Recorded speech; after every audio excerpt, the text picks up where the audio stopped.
Hi friends, ఈరోజు మీకు టూల్స్ని ఏ విధంగా వాడాలి, ఎప్పుడెప్పుడు వాడాలి అనేది మీకు ఈరోజు వివరిస్తాను. ఇప్పటివరకు ఫోటోషాప్లో చాలా వర్షన్స్ వచ్చాయి. 7.0 అనేది మనం చాలా మంది యూజ్ చేసే బేసిక్ వర్షన్ అన్నమాట. అది కాకుండా ఇప్పటికి CS6 ని చాలా మంది వాడుతుంటారు. దాని తర్వాత CC వచ్చింది, ఎక్కువ మంది వాడటలేదు. సో CS6 అంటే మరీ లేటెస్ట్ గా అవుతుంది, 7.0 అంటే మరీ బేసిక్ వర్షన్. సో నేను ఇప్పుడు CS5 లో మీకు టూల్స్ అనేవి ఏ విధంగా యూజ్ చేయాలని మాత్రమే చెప్తాను. దీన్ని 2 వీడియోలలో మీకు చేస్తాను, ఎందుకంటే ఈజీగా ఎవరికైనా డౌన్లోడ్ చేసుకోవాలన్నా కానీ చూడాలన్నా కానీ ఒకసారిగా చూడలేకపోతే రెండు పార్లు చూసుకోవడానికి మీకు వీలుగా ఉంటుంది. అడోబ్ ఫోటోషాప్ CS5 ని ఓపెన్ చేస్తున్నాను. ఒక ఫోటోని తీసుకుని ఆ ఫోటోపై యూజ్ చేయాలనేది చూపిస్తాను. దాని ద్వారా మీకు ఫోటోపై చేస్తూ ఉంటే మీకు ప్రాక్టికల్ గా తెలియడం అనేది జరుగుతుంది అనమాట. ఓకే, నేను ఇక్కడ ఒక ఫోటోని తీసుకున్నాను. సో ఈ ఫోటోపై మనం టూల్స్ ని యూజ్ చేస్తూ ఏ టూల్ ఎలా పనిచేస్తుందని నేను ఇక్కడ వివరిస్తాను. సో మనకి టూల్ బాక్స్ చూస్తే ఈ విధంగా ఉంది. ఇక్కడ మీద మనకు ఒక బటన్ ఉంటుంది, దీనిపై క్లిక్ చేయగానే ఈ టూల్స్ అనే ఓల్డ్ మోడల్లోకి వస్తాయి అన్నమాట. ఇది మనకు 7.0లో చూస్తే ఈ విధంగా మోడల్స్ వస్తాయి. దీన్ని మళ్ళీ క్లిక్ చేయగానే ఒక వరుసలో రావడం జరుగుతుంది. 2 వరుసల్లో కన్నా ఒక వరుసలో ఉండడం మనకి చాలా ఈజీ అనమాట. మనకు వర్కింగ్ స్పేస్ అనేది ఎక్కువగా ఉంటే మనం ఈజీగా చేసుకోవచ్చు. ఇప్పుడు నేను ఇక్కడ ఉన్న ఈ టూల్స్లలో ప్రతి ఒక్క టూల్స్ని మీకు వివరిస్తాను. ఇందులో ఎక్కువగా వాడే టూల్స్ని మనం చెప్పుకుందాం అనమాట. మిగతా టూల్స్ మనకి ఎక్కువగా వాడడం కావాలని నాకు అవసరం లేదు. సో ముందుగా ఇది మూవ్ టూల్ అంటాం. మూవ్ టూల్ దీన్ని V కొట్టగానే, కీబోర్డ్ లో V కొట్టగానే వస్తుంది. సో ఇది ఏ విధంగా యూజ్ చేస్తాం ముందుగా తెలుసుకుందాం. V టూల్ అంటే ఇది మూవ్ టూల్ అంటే ఇది దేనికి పనిచేస్తుంది అంటే, మనకి ఇక్కడ లేయర్స్ అని ఉంది. ముందుగా V టూల్ గురించి చెప్పుకునే ముందు లేయర్స్ గురించి చెప్పుకుంటాను. లేయర్స్ అంటే ఏంటంటే మనం చేసే ఇక్కడ వర్క్ స్పేస్ లో మనం ఏమేమి చేస్తున్నామో మనకి ఇక్కడ ఈ లేయర్స్ లో కనిపిస్తుంది. ఒక డిజైనింగ్ వర్క్ చేస్తున్నప్పుడు ఒక 10-15 లేయర్లు తీసుకోవాల్సి వస్తుంది. అప్పుడు ఆ లేయర్ ని ఏ విధంగా చేసుకోవాలని మనం ఈ లేయర్ బాక్స్ లో చూడొచ్చు. ఇప్పుడు మనం తీసుకునే బ్యాక్గ్రౌండ్ ఇమేజ్ కావున దీన్ని ఫస్ట్ లాక్ తీసేయాలి. లాక్ తీసేస్తే మనకి ఆ ఇమేజ్ అనేది ఒక లేయర్ గా మారిపోతుంది. ఇక్కడ నేను బ్యాక్గ్రౌండ్ లేయర్ కి లాక్ తీసేయగానే, డబుల్ క్లిక్ చేయగానే లాక్ వెళ్ళిపోయి ఒక కొత్త లేయర్ గా, మామూలు లేయర్ గా వస్తుంది అన్నమాట. సో నేను మామూలు లేయర్గా న్యూ లేయర్గా సెట్ చేసి లేయర్ పేరు బ్యాక్గ్రౌండ్ అని ఇస్తున్నాను. ఇచ్చి ప్రెస్ చేశాను. ఇక్కడ చూస్తే మనకి బ్యాక్గ్రౌండ్ అని ఒక లేయర్ వచ్చేసింది. ఇప్పుడు ఈ మూవ్ టూల్తోని మనం దీన్ని జరిపినట్లయితే అది పక్కకి కానీ ఎక్కడికి కావాలంటే అక్కడికి మనం జరపవచ్చు. వెనక చూస్తే మనకి చదరంగం బోర్డు లాగా కనిపిస్తుంది. అది మనకి పారదర్శకత అన్నమాట. అటు ఇటు ఏమీ లేదు, ఖాళీగా ఉంది అన్నమాట. సో ఇప్పుడు ఇక్కడ ఇమేజ్ సెట్ చేయగానే ఇక్కడ ఇమేజ్ ఉంది, ఇమేజ్ జరపగానే వెళ్ళిపోయింది. సో వెనక ఏమీ లేదు, ఖాళీగా ఉందని మనకు ఆ చెస్ బోర్డు కూడా చూపిస్తుంది అన్నమాట. సో ఇమేజ్ జరుపుకోవడానికి, మూవ్ చేసుకోవడానికి మనకి టూల్ అనేది ఉపయోగిస్తుంది. ఉదాహరణకి ఇప్పుడు 4 పువ్వులు కావచ్చు, PhDలు ఉంటాయి. వాటిని మనం తీసుకున్నప్పుడు ఆ పువ్వుని సపరేట్గా కదిలించాలన్నప్పుడు ఈ మూవ్ టూల్ అనేది ఉపయోగపడుతుంది. నెక్స్ట్కి వచ్చేస్తే ఇక్కడ రెక్టాంగిల్ మార్క్ టూల్ ఉంది. సో ఈ టూల్లో ఒక రెక్టాంగిల్ మార్క్ టూల్ కాకుండా రైట్ క్లిక్ ఇస్తే మనకి 4 టూల్ కనిపిస్తుంటాయి. సో ఒక టూల్ గురించి చెప్పుకుంటే ఈ 4 టూల్ ఏ విధంగా ఎప్పుడెక్కడ వాడాలో మనకు అర్థమైపోతుంది. రెక్టాంగిల్ మార్క్ టూల్ ఏం చేస్తుందంటే, ఉదాహరణకి ఇక్కడ మనకి జస్ట్ ఈ పోయం మనకి అది అక్కడ తీసేయాలనుకుంటే మనం దాని మీద సెలెక్ట్ చేసుకోవాలన్నమాట. ఈ సెలెక్షన్లో ఇప్పుడు ఏది అప్లై చేసినా మనకి సెలెక్షన్లోనే పడుతుంది. ఉదాహరణకి పెయింట్ వేయాలనుకుంటున్నాను, పెయింట్ బ్రష్ తీసుకొని కలర్ రెడ్ ఉంది, తీసుకొని సైజ్ పెట్టుకొని ఇప్పుడు పెయింట్ వేస్తే అందులోనే పడుతుంది, బయటికి రాదు. సో ఈ సెలెక్షన్ అనేది మనం సెలెక్ట్ చేసుకున్న దాని మీద ఇంకా ఏదైనా అప్లై చేసినా దాని మీదనే పడిపోతుంది. ఇంకా ఉదాహరణ చూస్తే ఇక్కడ టూల్ ఉంది, మూవ్ టూల్ ఉంది. సో మనకు అది అక్కడి నుంచి తీసేయడానికి మూవ్ టూల్ తీసుకొని తీసేస్తే మూవ్ టూల్ వెనక మనకి ఖాళీగా ఉంది, ఎందుకంటే అక్కడ తీసేయబడింది. మళ్ళీ ఏదైనా స్థితిలోకి రావాలంటే అది తీసేయడానికి ఈ మూవ్ టూల్ అనేది ఉపయోగపడుతుంది. అదేవిధంగా మనకి ఇందులో ఎలిప్టికల్ మార్కెట్ టూల్ చూస్తే రౌండ్ షేప్లో తీసుకురావడానికి. సో ఈ పర్ఫెక్ట్ రౌండ్గా రావాలంటే షిఫ్ట్ పట్టుకుంటే మనకి పర్ఫెక్ట్ రౌండ్ అనేది రావడం జరుగుతుంది. ఇలా మన మార్క్ టూల్ని, ఎలిప్టికల్ మార్క్ టూల్ని యూజ్ చేసుకోవచ్చు. బ్లెండింగ్ ఆప్షన్స్ కావచ్చు, గ్రాడియంట్స్ కావచ్చు, ఇంకా ఏది అప్లై చేయాలనుకున్నా మనకి ఈ మార్క్ టూల్ని సెలెక్ట్ చేసుకున్న ఈ సెలెక్షన్ టూల్లోనే పడుతుంది. ఈ సెలెక్ట్ అయిన భాగాన్ని మళ్ళీ డీసెలెక్ట్ చేయడానికి సెలెక్ట్లోకి వెళ్ళి డీసెలెక్ట్ అనే దానిపై క్లిక్ చేయాలి. అప్పుడు డీసెలెక్ట్ అవుతుంది. మనకి ఇక్కడ తర్వాత వస్తే ఇది పాలిగోనల్ లాసర్ టూల్ అన్నమాట. ఇందులో మనకి మళ్ళీ 3 ఉంటాయి. ఒకటి లాసర్ టూల్, పాలిగోనల్ లాసర్ టూల్, మ్యాగ్నెటిక్ లాసర్ టూల్. ఇది ఏ విధంగా పనిచేస్తాయి, ఈ 3 నేను పర్ఫెక్ట్గా మీకు ఇప్పుడు చూపిస్తాను. లాసర్ టూల్ని తీసుకుంటే ఫస్ట్ లాసర్ టూల్ మనకి ఇప్పుడు ఏదైనా భాగాన్ని కట్ చేయాలి. ఇది కూడా సెలెక్షన్కి సంబంధించిన ఒక టూల్ మాత్రమే, సెలెక్టింగ్ చేసుకోవడానికి. సో ఇక్కడ లాసర్ టూల్ని ఉపయోగించి మనం రౌండ్గా కానీ ఒక క్లిక్ చేసి మనకు ఇష్టం ఉన్నంత వరకు మనం ఇలా సెలక్షన్ అనేది చేసుకోవచ్చు. ఇప్పుడు ఎప్పుడైతే మనం హోల్డ్ చేసిన మౌస్ బటన్ వదిలేయగానే అది సెలక్షన్ గా మారిపోతుంది.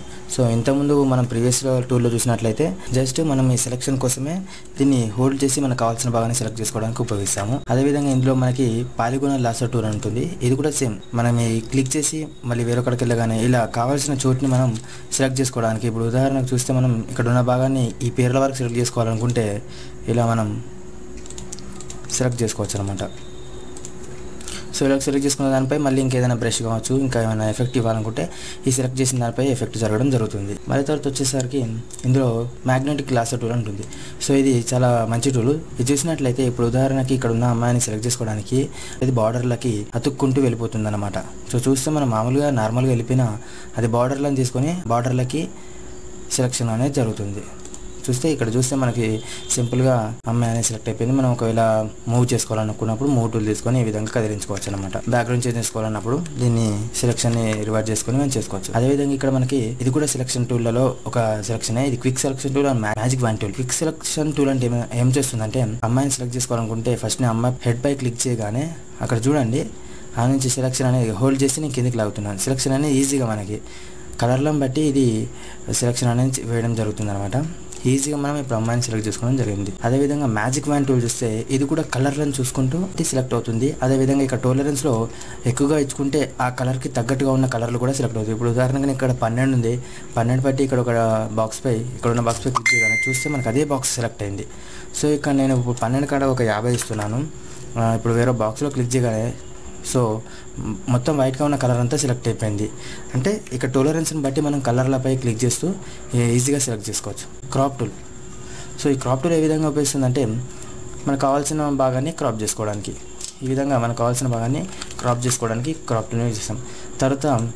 తర్వాత మనకి వచ్చేసి ఐ డ్రాపర్ టూల్ అని ఉంటుంది. సో ఇది ఎందుకు ఉపయోగిస్తామంటే ఇక్కడ చూస్తే మనకి ఏదైనా కలర్ సెలెక్ట్ చేసుకోవాలన్నప్పుడు ఈ విధంగా సెలెక్ట్ చేసుకుంటాం.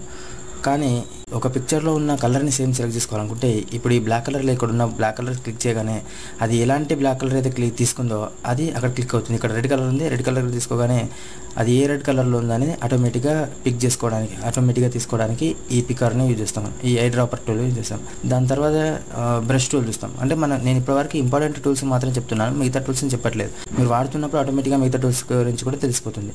సో ఇక్కడ బ్రష్ టూల్ అంటే మనం మామూలుగా బ్రష్ని యూజ్ చేసుకోవడానికి రైట్ లెగ్ ఇస్తే మనకి చాలా రకాల బ్రష్లు ఉంటాయి. ఇంకా మనం ఎక్స్టర్నల్గా నెట్లో నుంచి ఇంకా బ్రష్లు కూడా తీసుకోవచ్చు. ఒక బ్రష్ తీసుకొని కావాల్సిన కలర్ తీసుకొని మామూలుగా బ్రష్ చేసుకోవచ్చు అనమాట. ఈ బ్రష్ని చాలా రకాలుగా ఉపయోగించవచ్చు. ఇప్పుడు ఉదాహరణకి ఇక్కడ మనకి బ్రష్లో ఇక్కడ గడ్డి,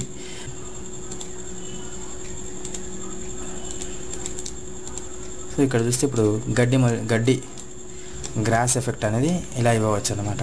బ్రష్ కూడా చాలా ఉపయోగపడుతుంది మనకి. తర్వాత మనకి ఇక్కడ క్లోన్ స్టాంప్. ఇది జస్ట్ ఈ క్లోన్ స్టాంప్ ఎందుకు యూజ్ చేస్తారంటే చిన్న చిన్న మరకలు కావచ్చు, దాదాపు అయితే మరకలనే తీసేయడానికి మనం ఇది యూజ్ చేస్తుంటాము.